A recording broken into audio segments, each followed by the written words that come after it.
Hey everyone, welcome to the Uke Stuff channel. Today I wanted to talk about a TikTok that I saw. It was a music teacher who started off their video by saying, "Are your kids sick of ukulele play-alongs? If so, I have the thing for you."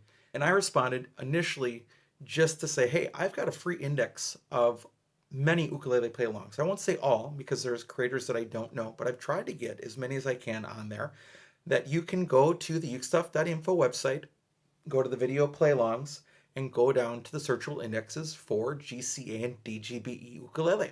And you can put in the chords you know of the most frequently used chords, and it will spit out a list in order of the number of chords that are available. And it can help someone find more resources if your kids are tired of the music they're playing. Maybe they're playing just folk music and they want to play more pop music. Well, that might help you.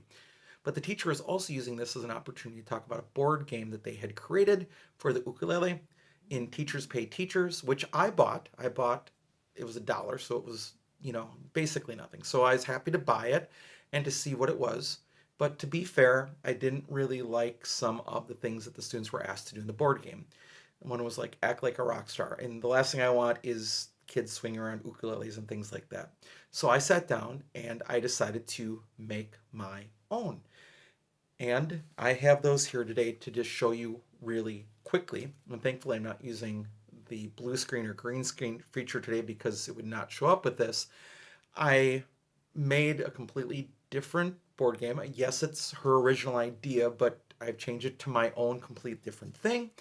And then I also decided that it needed a character. So I'd like to introduce you to Yuki. I'll put Yuki up here and you can see Yuki. And I used ChatGPT and Gemini to help me create Yuki and a bunch of poses. So what I have done and what I'm going to do is if you have purchased the ukulele video play along method, you will have access to this in some of the other materials that I include with that method. So I'm going to show you these. The first one is a board game that's for C, F, and G. And Yuki appears at various times in here, but it's things like demonstrate where to strum on your ukulele. And the idea is this, is that you have a die of 0, 1, or 2. And if you don't, I'll talk about that in a second. And you roll the die and you land on a square. And on that square, if you can do it successfully, you get to stay in that square. If you do not, you have to go back 2.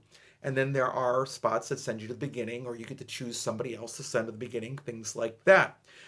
So that's the board game itself.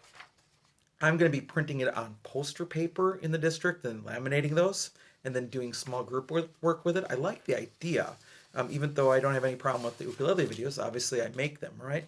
And then there's a bunch of game pieces with different types of Yukis in different colors. Like this can be printed on cardstock and laminated, and a die.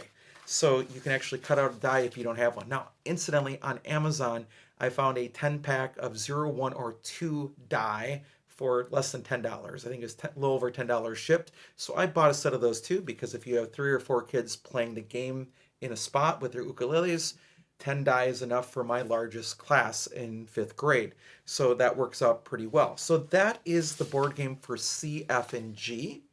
And then I also made one for C, F, G, G7, and A minor, because you won't want to play it all the time, but at certain points you could do that.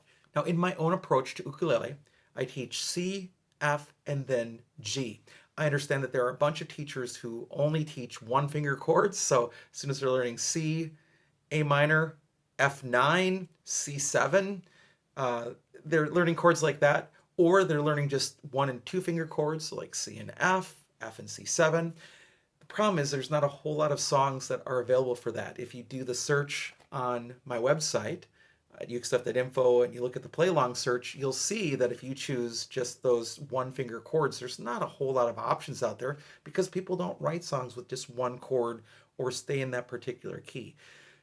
Again, we keep trying to make more content available, but nonetheless, it just doesn't exist. If you look at the number of chords that are used, and I look at this all the time, I track it, which is crazy, but I do. I track the chords that are in all the play-alongs. The number 2 chord used is the G chord, so you might as well learn it early. And I like learning the G chord early, Number one, because it is hard. So kids learn sitting like, oh yeah, I could play ukulele. Sure, I can play a C chord. So then you show them the F chord, and they're like, oh, I can use two fingers, and I can use two different fingers. Oh, I can eventually switch back and forth. That's great. You go to the G chord, and everything has to reset. It whole thing has to flip. A lot of people like to go to G7 next, and I know why you do it, but G7 in frequency of use is way down from G, even though I do teach it next just so you can have songs in C major. So I go C, F, G, G7, A minor. That's my order, and that's what the board game is designed after. And it asks you, for example, to play some chords in those progressions to stay on that square to go back or whatever. And you have the same sheet of characters and the die because it's 0, 1, or 2 moves. So again, I'm not selling this separately on Teachers Pay Teachers or anything. It's just included for free as a part of the video ukulele method. Really, you're paying for the organization of the Google Slides with the videos embedded that you can then make a copy of and then decide which videos you want to use and then delete from the copy of things you don't want to use, because not all the songs are going to appeal to all places and all students and all situations. Not even to myself. When I use the videos, there's videos that I skip. So you get that, you get the other resources there, and now you also get what I'm calling Ukulele Land. All right, so thank you so much for joining me for this video. I hope you're having a great day, and I'll be back soon with some more uke stuff for you.